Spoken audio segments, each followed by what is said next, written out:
bienvenue pour un petit interview aujourd'hui avec UVA. UVA qui est la nouvelle solution, elle est nouvelle, ça fait déjà quelques années qu'ils ont fait un thème sur Magento. Et donc aujourd'hui on est ici avec Tinlan de chez UVA qui va nous présenter un peu son parcours et aussi le nouveau programme partenaire qui est sorti la semaine dernière si je ne me trompe pas. Exactement. Merci beaucoup de m'inviter chez vous à Strasbourg. Donc moi c'est Tinlan Weber, je suis française et j'ai travaillé 16 ans à l'étranger. Donc cette année offline sur tout ce qui est retail, consumer goods. Et ensuite, cette année, sur tout ce qui est e-commerce. Donc, j'ai commencé dans l'e-commerce en 2007 chez eBay à Sydney. Et ensuite, j'ai enchaîné avec PayPal. Donc, je connais bien ce milieu. Et en revenant en Europe, je me suis retrouvée à Oslo, où j'ai rencontré One Step Checkout, qui était la solution numéro 1 du checkout sur Magento. J'ai travaillé 7 ans chez eux aussi. Et en janvier 2023, j'ai rejoint UVA pour m'occuper de tout ce qui est marketing et stratégie. Ok. Et je suis revenue en France en 2019. Voilà. Ah ok, top. Donc juste pour tout le monde, on ne dit pas IVA, c'est UVA. UVA avec un U français. Non mais c'est juste parce qu'on entend plein de gens Alors dire pas IVA, pas IVA à l'américaine, UVA avec un U français. Et en fait c'est un nom finlandais parce que Willem le fondateur a passé 4 ans en Finlande. Et c'est un mot qui veut dire bon, désirable et de confiance. Et ce sont vraiment les valeurs de la société dans tout ce qu'on fait, au niveau produit, au niveau service, au niveau de la façon dont on prend des décisions. On veut que ça soit bon, juste.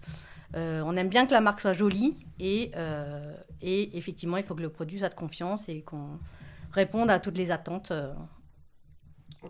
pour l'écosystème. Donc aujourd'hui, pour comprendre un peu plus donc, votre positionnement, vous êtes donc éditeur de la solution UVA, mais vous ne faites pas de l'intégration chez les clients. C'est ça. Vous appuyez sur des partenaires, suppliers comme on appelait avant, pour faire l'intégration. Exactement. Donc ça vient d'une idée de Willem qui a fait des burn-out avant. Okay. Et il s'est dit, je veux monter une boîte où il n'y a pas de deadline externe. Et donc du coup, chacun avance à son rythme. Et donc du coup, quand on vend à des intégrateurs comme vous, eh ben, c'est vous qui êtes en première ligne avant Black Friday, etc. Et ben, nous, on vend 1 an avant, 6 mois avant. On fait du support, mais on n'a pas le couteau sous la gorge sur des deadlines externes. Ouais. Et donc, du coup, ça marche bien pour nous. Et bizarrement, on avance super vite parce que les personnes qui sont choisies pour intégrer l'équipe d'UVA sont souvent des gens qui, naturellement, sont achievers. Donc, ils aiment bien ticker leur to-do list. Ils aiment bien avancer assez vite. Et comme on partage les uns les autres nos avancements et nos progrès, on se motive les uns les autres. Et on se dit, lui, il travaille trop bien. En 3 mois, il a lancé UVA Enterprise. Il faut que je le soutienne avec mes actions marketing, avec tout ce qu'il faut pour l'aider. Voilà. Donc ça, c'est un petit peu novateur dans tout ce qui est organisation d'entreprise. Et jusqu'à maintenant, ça marche très bien. C'est vrai que vous n'avez pas une roadmap où vous dites décembre 2024, vous allez avoir ça. Vous donnez une roadmap plutôt générale en disant on travaille sur ces sujets-là, ça va arriver dans les prochains mois, mais vous ne donnez pas un mois précis parce que ça ne crée pas non plus de frustration chez les intégrateurs. Et s'ils veulent le faire, ils peuvent le faire aussi eux-mêmes. Exactement. Donc souvent on a la question et moi je me sens un petit peu mais il faut qu'on leur réponde, que leur dise parce que leur client a besoin de go live avec cette fonctionnalité, etc. Mais voilà, il y a beaucoup d'autres facteurs qui rentrent en jeu et donc du coup, je pense que maintenant notre écosystème a compris que on donne pas de deadline, on essaie de donner un petit peu des semestres ou des trimestres ou qu'on travaille dessus ou qu'on dise on travaille pas du tout dessus. Donc si vous voulez contribuer, c'est super. Ok, parce que je me souviens quand vous avez lancé la solution, on n'était que sur du Magento Community. C'est ça. Voilà, aujourd'hui, maintenant, on couvre aussi l'Enterprise, la partie Adobe Commerce avec Enterprise. Oui. Mais voilà, vous rajoutez à chaque fois finalement des fonctionnalités au fur et à mesure du produit. C'est ça. Donc la licence qu'on achète l'année dernière, il y a plus de produits, c'est-à-dire plus de fonctionnalités déjà intégrées aujourd'hui que l'année dernière. Voilà. Et c'est vrai que pour B2B et Adobe Commerce, la roadmap est assez simple parce qu'on essaie de supporter tout ce qui est déjà sur Adobe Commerce. Et donc, John est très, très fort pour ça. Le deuxième jour où il est arrivé, il avait déjà son tableau Excel avec les 200 features. Et puis, il y va ligne par ligne, par ligne, par ligne. Et donc, tous les vendredis sur Slack, il fait son petit récapitulatif de voilà ce qui a été ce qui est supporté et ce qui a été développé, et voilà ce qui me reste. Et donc, on a une visibilité quand même assez claire sur toutes les fonctionnalités B2B et Adobe Commerce.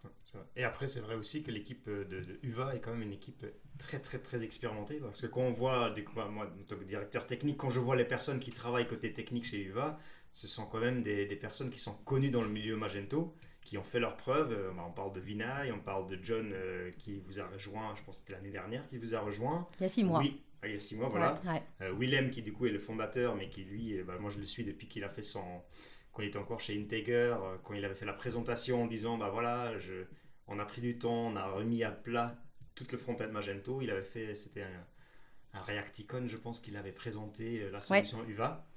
Donc non, c'est vrai que aussi sur le côté technique, et ce qui est incroyable, c'est que je pense que le fait que vous ne donnez pas de deadline, ça vous donne aussi de la disponibilité pour les partenaires. Parce que vous avez le Slack, qui finalement est hyper utilisé, dans le sens où des développeurs chez nous, je sais qu'ils sont dessus, quand ils ont un blocon, ils shootent un message, et je sais que c'est Delphine qui le dit souvent, elle dit mais Vina, il répond à tout, c'est dingue. Et donc je pense que c'est bien pour vous, parce que de dire je n'ai pas de roadmap, je peux me permettre de répondre à des partenaires et de ne pas être dans le stress en disant non, cette fonctionnalité, il faut que je la finisse pour vendredi, parce que sinon...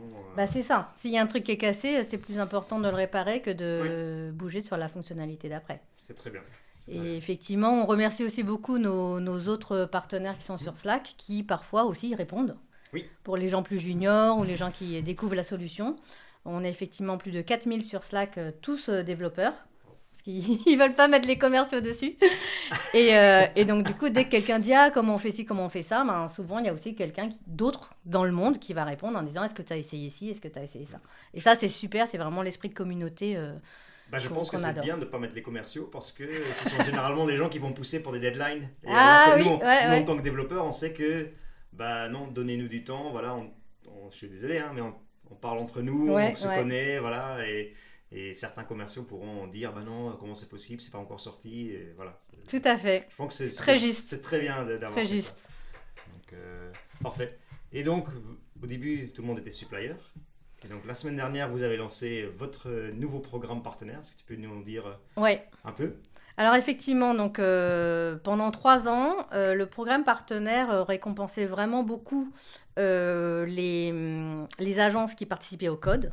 Parce que l'idée, c'était que si on n'a pas toutes les fonctionnalités et toutes les compatibilités, les marchands ne vont pas utiliser UVA. Donc ça, c'était vraiment la priorité. Et donc, il y avait juste 2 niveaux, soit partner, soit supplier. Et donc, au fur et à mesure où on a grossi, on s'est retrouvé à 700 agences, avec peut-être une vingtaine de partenaires, et puis les 680 autres qui disent qu'est-ce qu'on fait, nous on veut être partenaire, etc. On est tous suppliers. Yes. Voilà, donc du coup il y avait une grosse pression, et donc avec Sana, donc elle est arrivée en septembre 2022, et donc elle a une capacité d'écoute incroyable, et donc elle allait voir les différentes agences, etc., qui se plaignaient, et donc elle a commencé à drafter un nouveau programme. Et donc quand je suis arrivée, on a un petit peu prioritisé ce programme en disant vraiment on a des centaines d'agences qui aimeraient faire plus, et il faudrait qu'on les remercie et qu'on reconnaisse un petit peu toute leur contribution. Donc qu'est-ce qu'on peut faire ? Et donc là où on est très très fiers, c'est que c'était pas gagné à l'avance, parce que les programmes de partenariat, il y a plusieurs types. Et celui qu'on voulait absolument pas, c'était pay to play. Donc celui qui paye le plus, il a un meilleur niveau. Ça, on voulait absolument pas. On est beaucoup dans tout ce qui est équité et fairness, justice. Et donc ce qu'on a compris au fur et à mesure des entretiens, c'est qu'il y a plusieurs typologies d'agences. Donc, il y a les agences qui vont acheter 35 licences, qui vont faire une trentaine de sites UVA, incluant checkout, etc., très, très vite, en quelques semaines. Et d'autres agences qui vont avoir 2-3 projets par an, mettre des grands noms, des choses beaucoup plus complexes. Certaines agences qui vont contribuer au code parce qu'elles auront développé pour leurs gros clients, et puis après, le package, elles le donnent à la communauté. Donc, et puis d'autres qui sont super fortes en marketing, par exemple. Donc, on s'est dit, comment est-ce qu'on peut récompenser tout le monde de façon différente, mais que chacun y trouve son compte. Et donc, du coup, on a aussi fait un petit benchmark, et j'ai entendu parler du programme de Hackeneo, qui était le plus juste et le mieux. Donc, je les ai appelés, on a fait un petit call, et puis ils nous expliquaient comment ça marchait. Et donc, on s'est dit, bon, ce qu'on veut, c'est un programme à points. Ça, c'est vraiment ce qui marche pour tout le monde. Et après, on a mis les points et les coefficients en fonction, donc pas seulement des licences achetées, donc UVA, Checkout, Enterprise, thème, mais aussi des contributions marketing, des contributions au code, aux compatibilités, si les gens écrivent des articles, donc aussi contributions pour faire connaître la marque et comprendre la marque dans tout l'écosystème Magento et même au-delà. Voilà. Et donc, on a lancé la semaine dernière, donc avec une nouvelle page partenaire et un nouveau système où on a Platinum, Gold, Silver, Bronze et Supplier. Donc, il y a plus de nuances et plus de possibilités aussi de progresser selon les années ou en milieu d'année, selon ce que les agences vont organiser et participer. Ok, très bien. Oui, c'est vrai qu'on l'a vu sur LinkedIn, c'était la semaine dernière qu'on a vu toutes les agences s'annoncer voilà, avec leur badge, parce que nous on a vu le mail déjà un peu avant, mais c'était bien chouette de voir un peu toutes les agences dire voilà, nous on est silver, on est gold, on est bronze, donc ça c'était vraiment bien. Donc pour bien comprendre, il n'y a pas de coup de Voilà. partenariat. C'est vraiment au mérite, si on peut le dire comme ça, le plus juste possible. Exactement. Et l'idée, c'est aussi de montrer aux marchands, quand on est Platinum, c'est qu'on a fait 35 projets et donc on a quand même une certaine expérience par rapport au supplier qui, lui, a acheté une licence et qui est peut-être encore sur un développement et qui n'a toujours pas lancé son projet. Le niveau d'expertise n'est pas le même. Voilà, donc niveau d'expertise, après avec des nuances de est-ce qu'ils ont avec plus marketing, etc. Et donc effectivement, la structure et la justesse de ce programme, c'est l'un des facteurs clés de succès. Le deuxième facteur, c'est aussi tout ce qui est communication. Donc avant le lancement, Sana a appelé tous les Gold, Silver, Platinum pour être sûr parce que certains étaient partenaires et descendent à silver ou bronze, donc pour être sûr que tout le monde comprenne pourquoi, etc. Et a répondu à toutes les questions du comment est-ce que je peux monter de silver à gold. Et donc on est très transparent, on va leur dire voilà le nombre de points que vous avez, voilà les coefficients pour chacun des critères, et donc chaque agence peut travailler sur son plan d'action et plan d'attaque pour monter de niveau même cet été par exemple. Ok. Et donc la troisième clé du succès, c'est le design.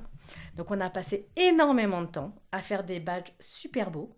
Parce qu'on a un designer, donc lui, il est juste incroyable. Et donc on a passé beaucoup de temps à faire un truc très joli. Il a fait toutes les différentes tailles pour mettre dans la signature email, pour mettre dans le footer, etc. Donc on a pensé à tous les placements possibles pour que ça soit facile. Et aussi parce que sur les 3 dernières années, on a été un petit peu amusés de la créativité des agences qui vont prendre le vieux H quelque part, un petit machin, ils vont bricoler un truc et avec le designer, à chaque fois, on est là « Ah, comment ils ont osé faire un truc comme ça ?» Donc on s'est dit, on leur donne tout clé en main, ils ont juste à faire copier-coller, voilà, c'est tout. Touchez pas à nos logos et à notre identité visuelle. Ah non, tout à fait. C'est vrai que c'est difficile en tant que solution de gérer ça, de dire nos partenaires, ils prennent nos designs à jour, etc. Donc c'est vrai que ça doit être un peu plus difficile de faire une image de marque alors qu'on ne gère pas tout. Voilà, c'est ça. Avec tous les suppliers et tous les partenaires que vous avez maintenant, c'est sûr. Ok, parfait. C'est quoi la suite pour UVA suite à ce programme maintenant? C'est parce que là, ça va être le rollout, de voir un peu de comment ça va fonctionner. Je pense que vous attendez aussi peut-être un retour des partenaires sur est-ce que ça fonctionne, est-ce que ça aide dans peut-être la prospection du côté commercial des partenaires? Alors voilà, donc on a déjà eu un énorme retour sur les 3 dernières semaines où où Sana a contacté toutes les agences avant qu'on lance. Donc on a eu tout le retour où tout le monde est très content. Au lancement, on a eu 99,9% d'agences qui étaient contentes. Donc ça, on était vraiment, vraiment ravis de se dire ça a marché. Là, la question est pareil, on n'a pas eu le temps d'y penser, c'est pour la suite. Oui. Comment est-ce que donc tout le monde veut monter de niveau? Donc on a dit d'ici juillet, donc la moitié de l'année. Donc là, tout le monde nous demande comment on fait pour monter. Donc on donne les points, le plan d'action, etc.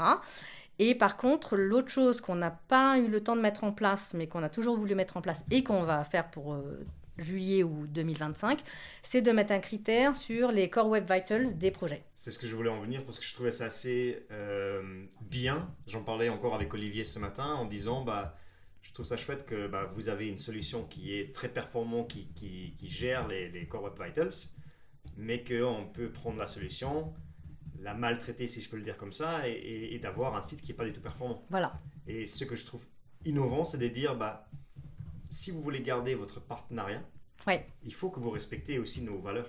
Il faut faire de la qualité, quoi. Non, mais c'est exactement ça, parce qu'on peut avoir des choses où on se dit, allez hop, moi j'achète 35 licences, je me pousse ça en ligne et je ne fais pas du tout attention à qu'est-ce qui se passe après le lancement. Voilà. Et comme ça, moi je suis gold. C'est ça. Ou platinum, ou silver, et voilà. Et donc là, je trouve que c'est... Mais donc du coup, de votre côté, vous allez regarder chaque site qui a été lancé, les Core Web Vitals, et vous allez faire un retour aussi aux partenaires en disant, attention. Oui. Donc on va faire un partenariat avec Rum Vision, qui est une société hollandaise. Donc Caroline, c'est la CEO, et on a travaillé ensemble sur un outil qui va analyser tous les sites live et qui va nous donner... Ah oui, donc on continue, vous allez traquer les sites live de tous les partenaires. Ouais. Donc on va voir dans quelle mesure on peut automatiser tout ça. Et l'idée, c'est qu'il faut qu'un certain pourcentage de sites passent les Core Web Vitals. Ah c'est bien. Ouais. Après, moi je me mets dans le côté partenaire quand j'ai des Google Tag Manager sur mon site et que le client il fait un peu n'importe quoi parce qu'il met plein d'add-ons JavaScript, il va falloir faire attention aussi. Donc ça sera de notre côté aussi à éduquer les clients. Exactement. Dans le sens d'avoir un site web performant et de dire attention, ne mettez pas non plus 50 chatbots sur votre site parce que sinon les performances ils vont être juste catastrophiques. Exactement, donc c'est compromettre, choisir. Oui. Choisir ou optimiser à fond avec d'autres outils. Oui, ça, et éduquer les clients finalement. Ne mettez pas des images de 10 mégas en slider sur votre site, quoi. Non, exactement. C'est bien. Ouais. Parce que je trouve ça une action proactive finalement parce qu'on peut avoir des suppliers, des gens qui font du logiciel, qui vous donnent la solution, mais après, une fois que vous l'avez acheté à la licence, ils se disent c'est bon, nous on a vendu notre licence, on s'en moque un peu de ce qu'ils font par la suite, quoi. Ouais. Donc, et pour nous, c'est important de dire 90% des marchands, on passe les Core Web Vitals grâce à UVA et que ça soit utilisé à bon escient. Très bien, très bien, très bien. Donc c'est ça la suite du coup, c'est une mise en place de cet outil-là pour traquer les Core Web Vitals de vos partenaires et des sites clients finalement. Parce que, exactement. Ok, très bien. Est-ce qu'il y a autre chose que tu aimerais ajouter dans cette petite interview un petit teaser de quelque chose, un petit avant-première, je sais pas. Voilà. Eh pour l'instant non. Ok, pas de souci. Mais on sait jamais. Il peut y avoir des lancements de produits. En fait, là, je suis en chemin pour Maastricht et on va faire nos 3 jours de business meeting avec la leadership team. Donc là, on va définir un petit peu plus la roadmap et puis tous les projets de cette année et peut-être pour les 3 prochaines années. Super. Merci beaucoup d'être venu. Merci pour votre invitation.